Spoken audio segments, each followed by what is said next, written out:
On the next episode of Plastic Surgery Uncensored, we are going to discuss body dysmorphia. It sounds terrible, and guess what? It kind of is. So please listen to the next episode of Plastic Surgery Uncensored. On this episode of Plastic Surgery Uncensored, Dr. Raban, we're going to go right into the freak show. I'm just going to call it that. Welcome to the jungle. Because that's what body dysmorphia, when I see cases of this, it's a hot topic, almost up there with celebrity plastic surgery, are how these people have these unrealistic expectations. They don't see themselves. I'm going to let you take it away from here, but it's just like a freak show to me. Well, yeah, unfortunately, for us, it's a freak show. For them, it's a reality. And so let's start with defining the topic. Yes. So body dysmorphia is a psychological condition in where the individual who is affected by it looks in the mirror and doesn't see what actually is occurring. So a typical example is anorexia comes from body dysmorphia. You look in the mirror and you're like, oh my God, I'm so fat. Now, mind you, you're 5'8" and you weigh 103 pounds, and everyone in the world is looking at you like, oh my God, you need an IV and a feeding tube, but you keep looking at yourself as being fat. And so body dysmorphia is when your brain does not see the reality of what life is. And then so obviously when you're that way, you then start to chase the thing it is that you're trying to get away from. So if you think you're fat, you keep trying to lose weight. If you think that you are, like, for example, I'm aging and I look so, and then all of a sudden you keep getting plastic surgery done. That's one form of body dysmorphia. Like that Wildenstein lady, would that be called body dysmorphia? Well, the other body dysmorphia can be that way, or the other issue is when you start to chase these, like very typical is the Catwoman. Wildenstein. Or Ken, or the real life Ken, or people who are trying to transform themselves into looking either like a celebrity or an animal or an inanimate doll. There's this, and it's not, forget about the people that are doing it for celebrityism or the people that are doing it purposefully. I'm talking about the people that physically think that they need to do these things. So that's the background. Mind you, like anything else, diabetes, any other thing, there's always shades of gray. I was going to say, there's degrees of it. So there's shades of gray. So what does that mean? That means like, we're talking about the frank, fulminant, like blown out cases. Those are easy to identify. The danger in plastic surgery is the subtleties and the nuances of people with this condition, which are walking into plastic surgery offices all the time. So as a plastic surgeon, my job is to not step on the landmine, right? How am I supposed to figure out which patient is normal and sane and which patient is dysfunctional and not normal when they come in and say, hey, I want my nose done? So, for me personally, that's why I spent an hour. I mean, who spends an hour with anyone? I spend almost an hour with each consult. Part of it is to get the information, but part of it is to spend enough time with them to like, oh, wait a second. This is not all making sense. So when people are there symptoms when you're interviewing someone? So what are the things that people present with? They keep pointing to something that seems incredibly minor, and they make it seem like it's horribly major. Okay. So for example, I'll see a young lady or a young gentleman and they come in for their nose and they're like, I just hate my nose. It's awful. It's just ruining my life. I just can't even look in the mirror. To be honest, I haven't been in a photo in years. And then you look at their nose and you're like, wow, their nose looks better than mine. I mean, like, yeah, maybe they have the tiniest little hump or maybe a little, but the way they're describing it and the actual nose are just two separate things. So what happens? The biggest danger is operating on them. The minute you touch it, you own it. So you're greedy, or you didn't spend 5 minutes to talk to them, or you actually don't care. And this person comes in, you're like, okay, great. Nope, you want your nose done? No problem. And you operate on them. Do you think that person will ever be happy? No. They'll become your worst nightmare. No less you will have done damage to them. Because you're going to do their nose, whatever, and they're going to come back and be like, oh my God, it's worse. And whatever was causing them the symptoms to begin with has not gone away. No. So their nose is a little smaller. You think they're going to suddenly be like, oh, it looks beautiful. So body dysmorphia is more than just the freak shows. It's the subtleties. And as practitioners, so we always talk, who's responsible? Like, who's got to figure this out? Well, let me ask you a difference. In another show, we talked about how famous people, and I specifically said Priscilla Presley, like, how do you go from looking in the mirror, a little filler's good, a little more is a little better, keep going, keep going, keep going. And you said it was the equivalent of being like a drift in the tide. Yes. But there's a difference, I think, between, or is there not? Because I even asked you, I said, at what point do you look in the mirror and go, this isn't good, and now you have to kind of reel it in?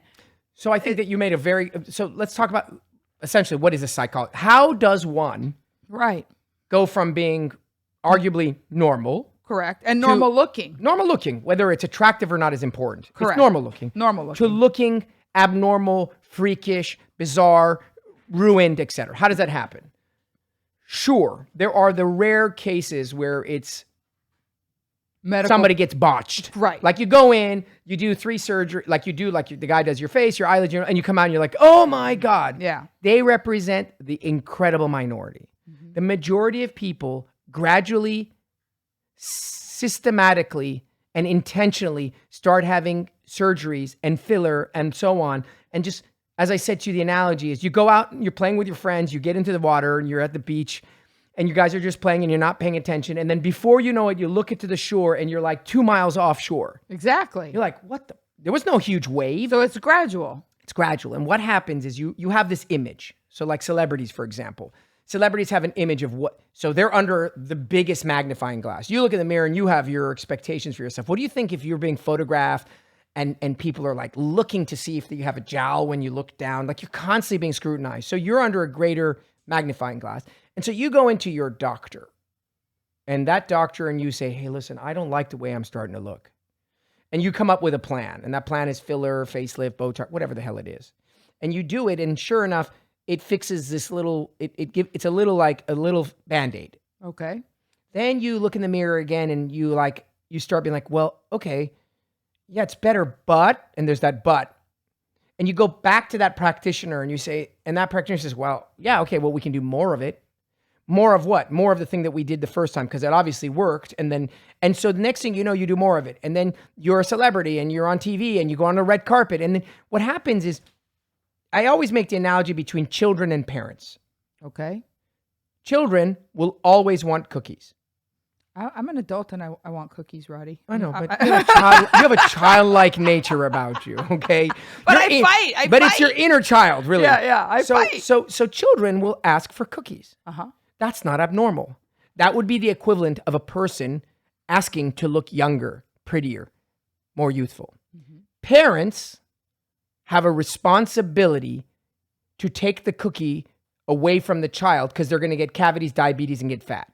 And to monitor and regulate how many cookies their kids get based on it's dessert time or you earned this.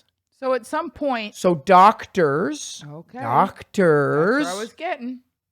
Practitioners, whoever the hell has got the syringe needs to say, yeah, I know you want to look better, but this extra syringe is going to push you over the top.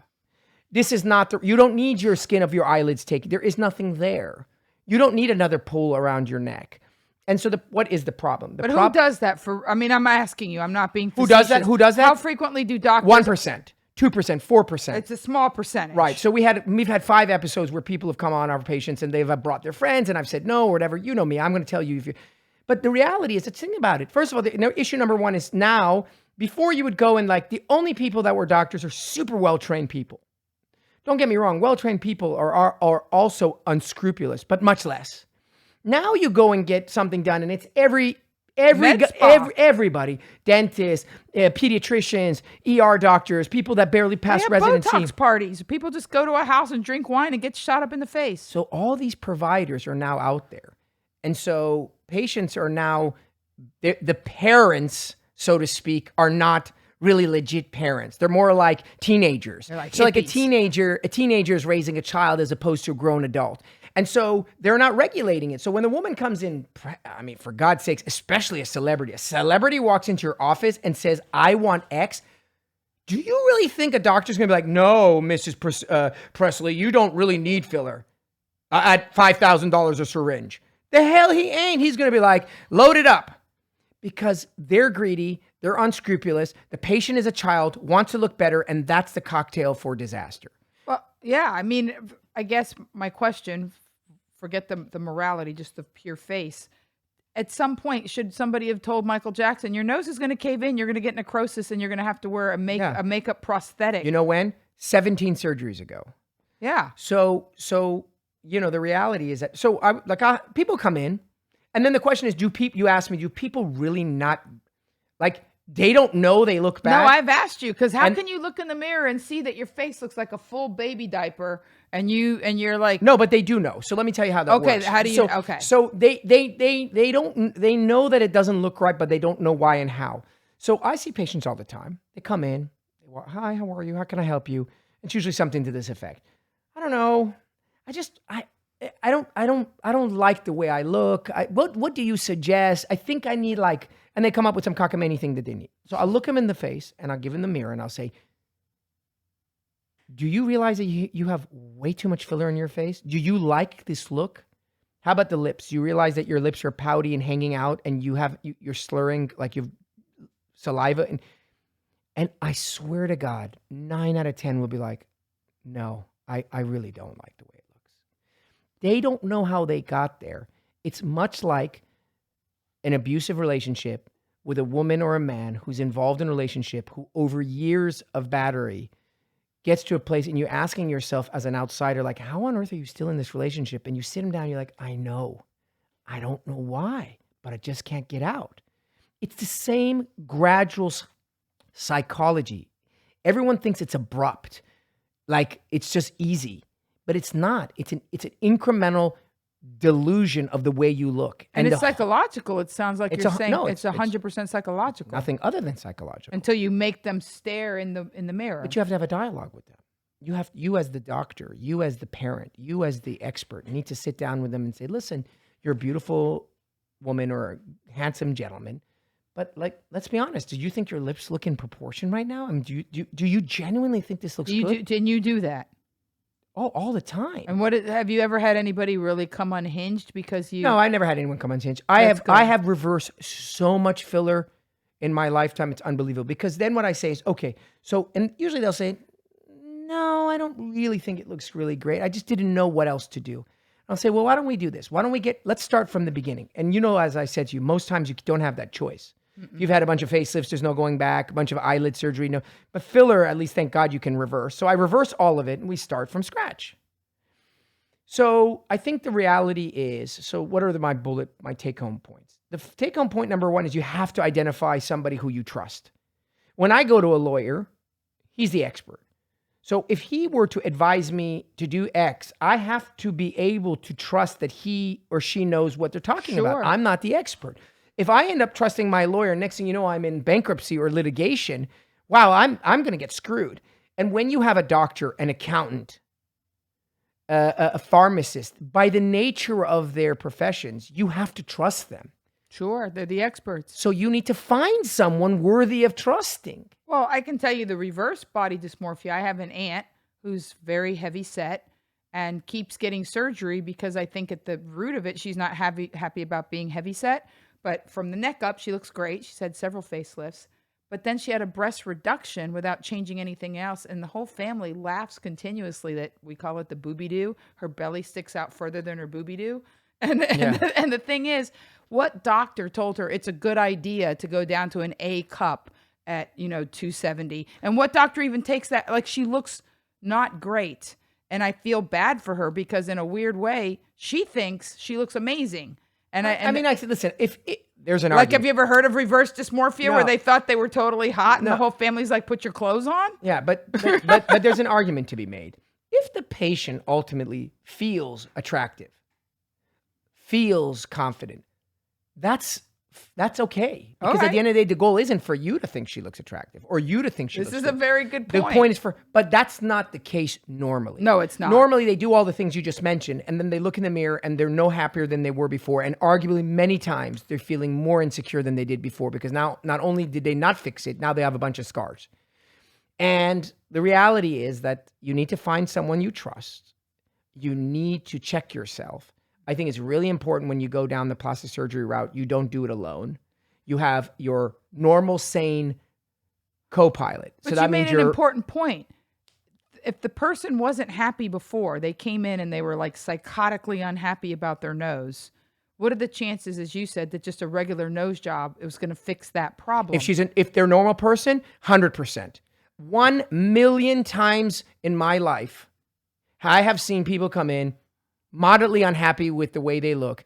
Regular, normal people, well-adjusted, with reasonable issues, in which we identified the problem clearly, we executed the surgery, and they are over the moon happy.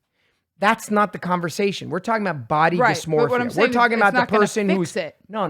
We're not talking about people that are unhappy and we fix their issues. We're talking about people that are mentally not all there. Systemically crazy. Like there was a lady who wanted to look like... No, I'm looking at the picture. Angelina Jolie. She looks example, ghoulish. like there's a lady who wanted to look like Angelina Jolie. That's not a far-fetched. She's a beautiful icon. And she went to incredible lengths to the point that she looks... ghoulish. I mean, just unrecognizable. She had her eyes made rounder. Right. She had her so face that kind of person, body dysmorphia, which in that instance is pretty obvious, can only be facilitated through a surgeon. Like you can have body dysmorphia all you want, and you can't operate on yourself. No, that's true. So you can be anorexic, and you don't need anybody else to facilitate it. You just stop eating. Right. So you're your own culprit. But through surgical dysmorphia, you need to arrest the guy that did the surgery. That's my point. So the takeaway from my perspective is that you're saying that the doctor has an ethical and moral obligation, as they say at first. Isn't it like part of the Hippocratic Oath? First, do no harm. Yeah, but it's such a yes, and but it's such a general term. And what I repeat 100 times, you must protect yourself. Those times and days where patients can completely trust physicians to do no harm, and those are gone. We don't live in that era anymore. Those are the 50s or 60s. Nope. I don't know. Now you have to watch your own back. There is no overarching umbrella, watchdog, society, ethical, moral, blah.